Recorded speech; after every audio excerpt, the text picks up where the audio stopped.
Practice start చేయడానికి ఒక inspirational fatherly figure కూడా మీరు. జనరల్గా టీఎంజే అంటే ఈ జా బోన్ యొక్క పెయిన్ గురించి చాలామంది కంప్లైంట్ చేస్తారు. మా దగ్గర ఎందరో మంది వేలలో పేషెంట్లు లేకపోతే లక్షల్లో చూసుండొచ్చు. సో మీకు ఫేస్ చేసిన toughest situation between dental and ENT share చేసుకుంటాం. Everyone, welcome back to the teeth talks dental podcast by doctor Deepika and doctor Kiran, episode number 11. ఈ ఎపిసోడ్ చాలా స్పెషల్ ఎందుకంటే కాకినాడలోని ప్రముఖ డాక్టర్, ఈస్ట్ అండ్ వెస్ట్ గోదావరిలో ఈయన పేరు తెలియకుండా ఎవ్వరూ ఉండరు. ఆయనే ఫేమస్ ఈఎన్టీ డాక్టర్ వీర్రెడ్డి గారు. సో ఈరోజు ఈ పాడ్కాస్ట్లో ear, throat and nose plus dental ఈ రెండు యొక్క కొలాబరేషన్లో ఏమేం ప్రాబ్లమ్స్ వస్తాయి, ఏమేం ప్రాబ్లమ్స్ని ఎట్లా ట్రీట్ చేయొచ్చు, సింపుల్గా, క్లియర్గా, క్రిస్టల్ క్లియర్గా ఈ పాడ్కాస్ట్లో మనం చూద్దాం. Are you waiting for that? Very good morning and welcome to the dental podcast show uncle. మీరు రావడం చాలా హ్యాపీ అనిపించింది. మిమ్మల్ని డాక్టర్ గారి కంటే అంకుల్ అని పిలుస్తాను, ఎందుకంటే చిన్నప్పటి నుంచి మిమ్మల్ని చూస్తా పెరిగాం మేము. సో మాకు నేను డెంటల్ ప్రాక్టీస్ స్టార్ట్ చేయడానికి ఒక ఇన్స్పిరేషనల్ ఫాదర్లీ ఫిగర్ కూడా మీరు. సో ఈరోజు మా షోకి రావడం చాలా హ్యాపీగా ఉంది. Thank you and welcome to the show sir. Thank you very much అండి. Doctor Kiran, actually I have seen your clinic. It is exemplary. The way you progress in this decade is great. Thank you very much for inviting me for this podcast. Thank you. జనరల్గా TMJ అంటే ఈ జా bone యొక్క pain గురించి చాలామంది complaint చేస్తారు. మా దగ్గరికి వచ్చినప్పుడు మేము లేజర్ థెరపీ ఇట్లాంటివి ట్రీట్ చేస్తాం. బట్ మా రోల్ కంటే సేమ్ టైం ఈఎన్టీ రోల్ కూడా అంతే ఇంపార్టెంట్ టీఎంజే. సో దాని గురించి క్లుప్తంగా ఏమైనా చెప్పారు? టీఎంజేకి మెయిన్, టీఎంజే అంటే మన టెంపరోమాండిబులర్ జాయింట్ అంటారు. ఈ జా అంటే మనకి ఈ అప్పర్ జా, లోవర్ జాకి కనెక్షన్ ఉన్న జాయింట్ అండి టీఎంజే అంటే. అది ఎందుకు వస్తూ ఉంటుంది రెగ్యులర్గా, అది మనం తిన్నప్పుడు కదులుతూ ఉంటుంది, మాట్లాడినా కదులుతూ ఉంటుంది. ఈ కదలడం వల్ల మనకి నార్మల్గా కదిలితే, నార్మల్గా ఉన్నంతసేపు దానివల్ల పెయిన్ రాదు. దాన్ని ఇర్రెగ్యులర్గా కదిపితే కనుక మనకి చుట్టూ ఉన్న లెగ్మెంట్స్ అవనండి, మజిల్స్ అవనండి, సమ్ ప్రాబ్లం వచ్చి, జాయింట్ క్యాప్షుల్లో ప్రాబ్లం వచ్చి, జాయింట్ కార్టిలేజ్లో ప్రాబ్లం వచ్చి పెయిన్స్ మొదలవుతుందండి. దీనికి మెయిన్ కారణం పళ్ళ వల్లే వస్తుంది. యాక్చువల్గా ఎక్కువ 90% పేషెంట్స్లో వచ్చేది పళ్ళ వల్లే వస్తుంది. దానికి కారణం ఏంటంటే ఎక్కువ టీత్ తీసేసిన తర్వాత ఒక పక్క ఎక్కువ నవ్వులుతూ ఉంటారు, ఒక పక్క తక్కువ నవ్వులుతూ ఉంటారు. హైట్ ఆఫ్ ద టీత్ తేడా ఉన్న, మాల్ అక్లూజన్ ఉన్న, ఏమున్నా నవిలి విధానం తేడా ఉన్నప్పుడు ఇది ఎక్కువ సార్లు వస్తూ ఉంటుంది. దానికి ఫస్ట్ అంటే మనకు ఎంత పెయిన్ కిల్లర్స్ ఇచ్చినా అది తగ్గదు. ఫస్ట్ మన ప్రైమరీ కాజు అంటే ఎందుకు వల్ల వచ్చింది అన్నదానికి డెంటల్ ట్రీట్మెంట్ ముందు చేసుకున్న తర్వాతే దీనికి ఏ ట్రీట్మెంట్ అయినా మొదలవుతుంది. నా దగ్గర చాలామంది పేషెంట్స్ వచ్చినప్పుడు ఒకవైపు పని తీయించుకున్నా, నాకు రెండో వైపు తినగలుగుతున్నాను, బాగుంది, నాకు ఇబ్బంది ఏం లేదు కదా అంటారు. సో జనరల్గా వాళ్ళకి నేను చెప్పేది, మీరు ఒకవైపు తినడం వల్ల లోడ్ అంతా ఒకవైపు పడుతుంది. సో జా అనేది రెండు వైపులు సమాంతరంగా ఆనదు. సో ఫ్యూచర్లో జా పెయిన్ వచ్చేదని చాలామందిని ఎడ్యుకేట్ చేయడానికి ట్రై చేస్తూ ఉంటామండి.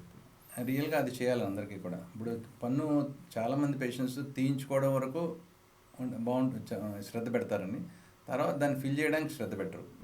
మేము ఎక్కువ మంది మోటివేట్ చేసేది ఈక్వల్గా. నా దగ్గర రెగ్యులర్ పేషెంట్స్ వచ్చినప్పుడు కూడా వాళ్ళందరికీ ఎడ్యుకేట్ చేస్తూ ఉంటాం. ఇంత గ్యాప్ వచ్చేస్తుంది, మీరు అలవాటు అయిపోయారు తప్పిస్తే రాంగ్ వేలో మీరు మాస్టికేషన్ అంటే రాంగ్ వేలో నవ్వులుతున్నారు, అలాగా నమ్మలకూడదు. అందుకు డెంటిస్ట్ దగ్గరికి వెళ్ళి మీరు ఫిల్లింగ్ అన్న సెన్స్ ఏంటంటే ఎనీథింగ్ అంటే మనం డెంచర్ ఏ మోడల్ అన్నా వేయించుకోవాలి.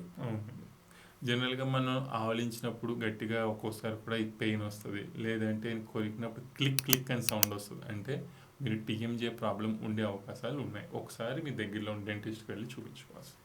నేను నిన్న December 7th 10 years of practice చేశానండి. సో 10 years అంటే ఒక డికేడ్. అలాంటిది మీరు 37 years అంటే almost near to 4 decades of practice.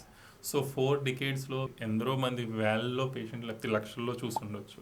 So మీకు ఫేస్ చేసిన toughest situation between dental and ENT share చేసుకుంటారు?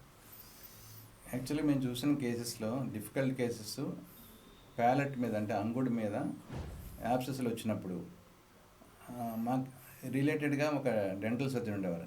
అందుకు ఇంటరాక్షన్ ఉండేది. చాలామంది ఈ మెయిన్ ఓరియంటల్ ఫిస్టులా అంటే చాలామంది తెలియకుండా తీసేసినప్పుడు ఒక కనెక్షన్ ఏర్పడిపోతుంది ఈ వారల్ క్యావిటీకి, సైనస్కి అంతా కూడా. అది ట్రీట్ చేయడం ఒకటి. ఇవి రెండు మా ఇంటరాక్షన్లో చాలా బ్యూటిఫుల్గా ట్రీట్ చేయగలిగేవాళ్ళు. మాకు అంటే టఫెస్ట్ సిచ్యువేషన్స్ అంటే ఈ ఓరియంటల్ ఫిస్టులా ట్రీట్ చేయడం అనేది అలా ఎంత సర్జికల్గా కూడా మేనేజ్ చేయలేము చాలా చోట్ల. అలాంటిది డెంటిస్ట్ దగ్గరికి పంపించి మీ ఇద్దరం మాట్లాడుకుని డివైస్ ఇంప్లాంట్ అంటే డెంచరు డివైస్ అక్లూజన్ డివైస్ పెట్టిన తర్వాత చాలా క్లోజరు ఇన్ఫెక్షన్ రేట్ తగ్గేది, బ్యూటిఫుల్గా ఉండేది. ఈవెన్ ప్యాలటల్ యాబ్సెస్ వచ్చినప్పుడు అప్పుడు అంటే ఇనీషియల్ డేస్ ఆఫ్ ప్రాక్టీస్లో ఫ్లాప్ ఓపెన్ చేయడం దగ్గర నుంచి చూసేవాళ్ళం. అంటే ప్యాలటల్ ఫ్లాప్ ఓపెన్ చేసి గ్రాన్యులేషన్స్ అన్నీ అంటే దాంట్లో ఉండే కండలాడితే రిమూవ్ చేసి ఓన్లీ చాలామంది ఏం చేసేవారు టూత్ ఒకటి తీసేస్తే సరిపోద్ది అంటున్నారు. అలా కాకుండా మొత్తం టోటల్ రిమూవ్ చేసే విధానం అన్నీ డెంటిస్ట్తో నాకు క్లోజ్ రిలేషన్ ఉండేది అప్పట్లో. అంటే వెళ్తూ ఉండేవాళ్ళని డెంటిస్ట్ సరే చూస్తూ ఉండేవాళ్ళు. ఆ రకంగా మనకి డెంటిస్ట్కి నాకున్న అలా అనుబంధం పెరుగుతూ ఉండేది. మాకు రెగ్యులర్గా మేము చూసినప్పుడు కూడా ఏమవుతుందంటే ఫస్ట్ ఎగ్జామినేషను నేను టీత్ చూడడం మొదలు పెడతాను. ఓకే, నాకు అలవాటు అది.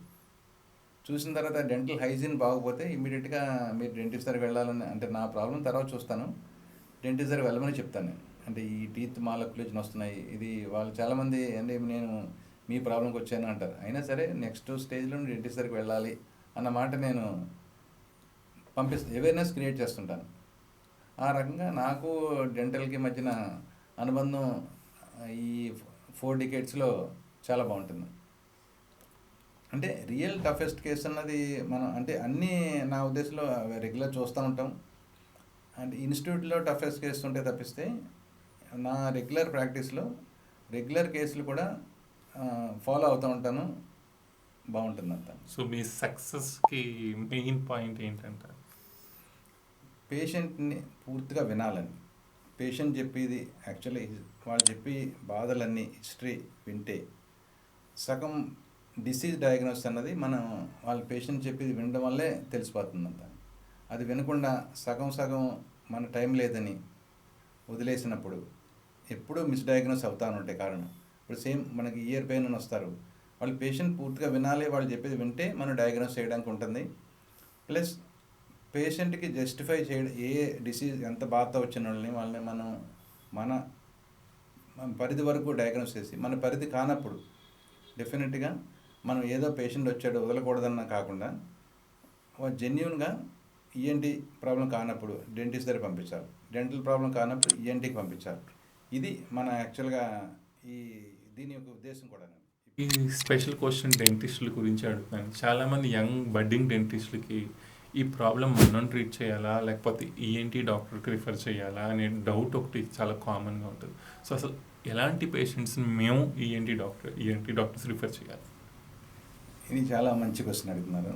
ఏమవుతుందంటే అండి, చాలామంది ఏదో పెయిన్ టీత్ పెయిన్ అని వెళ్తారు, మీ దగ్గరికి వస్తారు, పళ్ళు నొప్పి వస్తుందని. యాక్చువల్గా చూస్తే అన్ని పళ్ళు శుభ్రంగా చాలా బాగున్నట్టు అనిపిస్తుంటాయి. ఆ నొప్పి కారణం అన్నది మనకి నెర్వల్ రావచ్చండి, లేదా పైన సైనస్లో ప్రాబ్లం ఉన్నా వస్తూ ఉంటుంది, మనకి ఇయర్ పెయిన్ ఉన్నా మనకి వస్తూ ఉంటుంది. ఎలా ఉంటుందంటే యాక్చువల్గా దీనికి కారణం కూడా పెయిన్కి కారణం మనకి క్రేనియల్ నెర్వ్స్ నెంబర్ 5 అంటే ట్రైజెమినల్ నెర్వ్ అని ఉంటుందండి. క్రేనియల్ నెర్వ్స్లో నెంబర్ 5 నెర్వ్ ఉంటుంది. ఆ నెర్వ్ ఇన్నర్వేషన్ మొత్తం ఐ పైన పార్ట్ నుంచి చెవి ఈ కింద జా వరకు కూడా మొత్తం ఇదంతా కూడా ఇక్కడి నుంచి ఇన్ఫర్మేషన్ బ్రెయిన్కి పంపిస్తూ ఉంటుంది. అందుకే ఏ పెయిన్ వచ్చినా మనకి ఒక్కొక్కసారి సివియర్ పెయిన్ ఉన్నప్పుడు కన్ఫ్యూజన్ వస్తూ ఉంటుంది. మనం ఇది ఈ పార్ట్లో వస్తుందా ఆ పార్ట్లో, అంటే యాక్చువల్గా ప్రాబ్లం అన్నది ఒక చోట ఉండొచ్చు, పెయిన్ ఒక చోట కనిపిస్తూ ఉంటుంది. మనకు ఒకసారి మా దగ్గర పేషెంట్ వస్తూ ఉంటారు ఇయర్ పెయిన్ అని, తీస్తే ఇయర్లో ఏమీ కనిపించదు. షూర్.